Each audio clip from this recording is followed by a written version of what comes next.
آگے شاد فرمایا اتأمرون الناس بالبر وتنسون انفسکم، کیا لوگوں کو بھلائی کا حکم دیتے ہو اور اپنی جانوں کو بھولتے ہو؟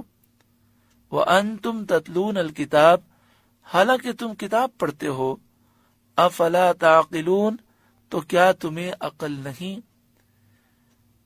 یہاں خطاب تو یہودیوں سے ہے کہ یہودی جب مسلمانوں سے ملتے تنہائی میں تو کبھی کبھی وہ کتابیں کھول کر کہتے کہ دیکھو جس نبی پر تم ایمان لائے ہو یہ سچے نبی ہیں، میں تمہیں نصیحت کرتا ہوں کہ مرتے دم تک ان کا دامن تھام کے رکھنا۔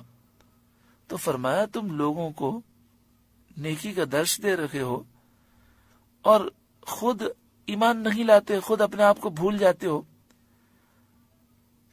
اپنے آپ کو جہنم کا ایندھن بنا رکھے ہو، کیا تمہیں عقل نہیں ہے؟ بندے کو چاہیے کہ وہ نیکی کا حکم بھی دے اور خود بھی عمل کرے۔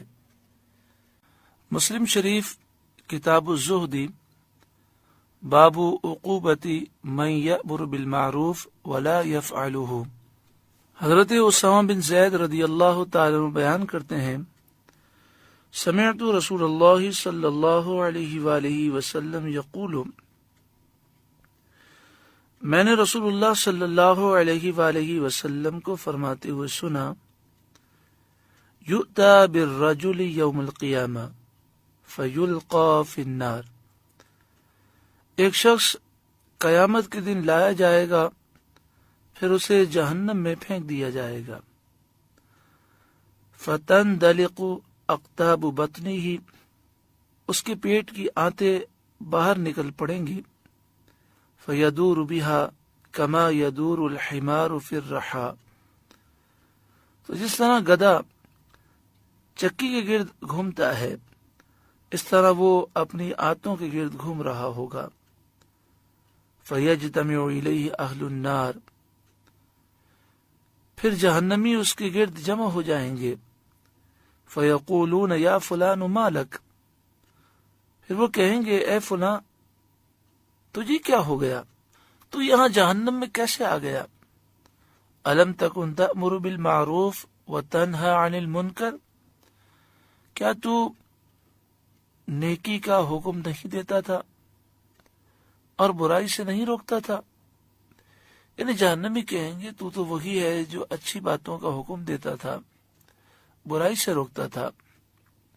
فیقول بل کنت آمر بالمعروف ولا آتیہ، وہ کہے گا ہاں میں نیکی کا حکم دیتا تھا اور برائی سے روکتا تھا، لیکن میرا معاملہ یہ تھا کہ میں نیکی کا حکم دیتا تھا اور خود نیکی نہیں کرتا تھا، وَأَنْهَا عَنِ الْمُنْكَرِ وَآتِيهِ، اور برائی سے روکتا تھا اور خود برائی کرتا تھا، دوسروں کو تو برائی سے روکتا تھا لیکن خود عمل نہیں کرتا تھا۔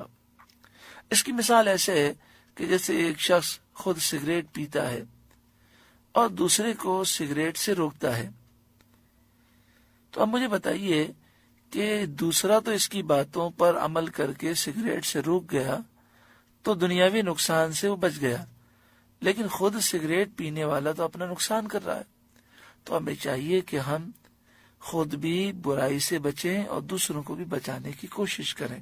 آگے ارشاد فرمایا وَاسْتَعِینُوا بِالصَّبْرِ وَالصَّلَاةِ، اور صبر اور نماز سے مدد چاہو۔ اس کی معنی یہ ہے کہ جب بھی پریشانی ہو اللہ کی عبادت کرو، نماز پڑھو اور صبر کرو، اس کی برکت سے اللہ تعالیٰ پریشانیاں دور فرما دے گا۔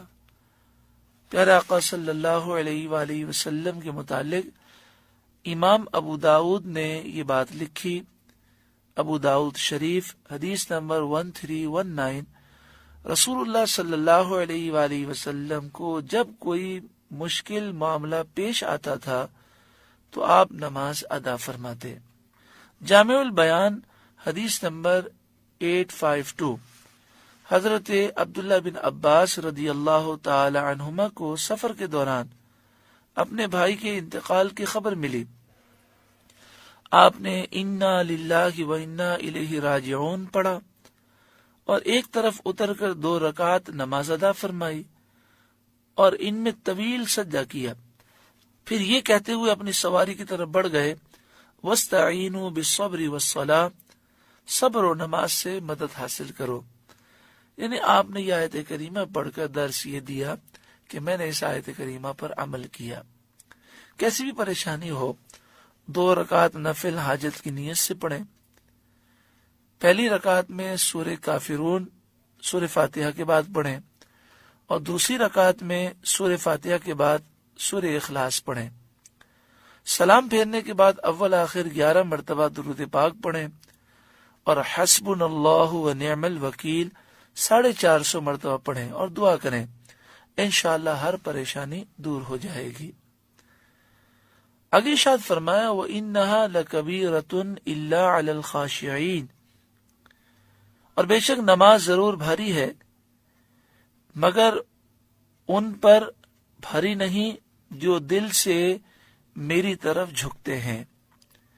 یعنی جس کے دل میں اللہ کا خوف ہے وہ نماز پڑھنے میں لذت محسوس کرتا ہے، اور جس کا دل ان چیزوں سے محروم ہے اسے نماز بوجھ محسوس ہوتی ہے۔ اللہ کی طرف جھکنے والے کون ہیں؟ الذین یظنون انہم ملاقو ربہم، جنہیں یقین ہے کہ انہیں اپنے رب سے ملنا ہے، وانہم الیہ راجعون، اور اسی کی طرف پھرنا ہے۔ یعنی جنہیں اس بات کا یقین ہے کہ رب العالمین کی بارگاہ میں حاضر ہونا ہے اور رب کی طرف ہمیں جانا ہے، تو وہ اللہ کا خوف رکھتے ہیں۔ جب نماز پڑھتے ہیں تو ان کی نمازوں میں لذتیں ہوتی ہیں، خوش و خضوع ہوتا ہے، پھر نماز ان کے لیے بھاری نہیں ہوتی۔ میں یہاں آخر میں یہ بات کہنا چاہوں گا کہ اگر آپ کو دیکھنا ہو کہ نماز کس پر بھاری ہوتی ہے تو کبھی لوگوں کا حال دیکھیں۔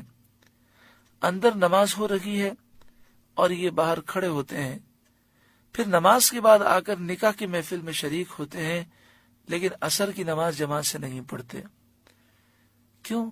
اس لیے کہ نماز ان پر بھاری ہو گئی۔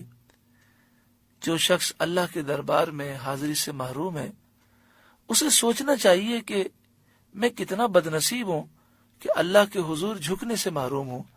اللہ تعالی مجھے بھی اور آپ سب کو عمل کی توفیق عطا فرمائے۔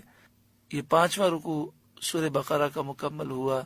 اس میں جو ہم نے نصیحتیں سنی، خاص طور پر نمازوں کی، اللہ تعالی ہمیں پابندی کی توفیق عطا فرمائے، صحیح طور پر نمازیں ادا کرنے کی توفیق عطا فرمائے، آمین، بجاہ سید المرسلین صلی اللہ علیہ وآلہ وسلم۔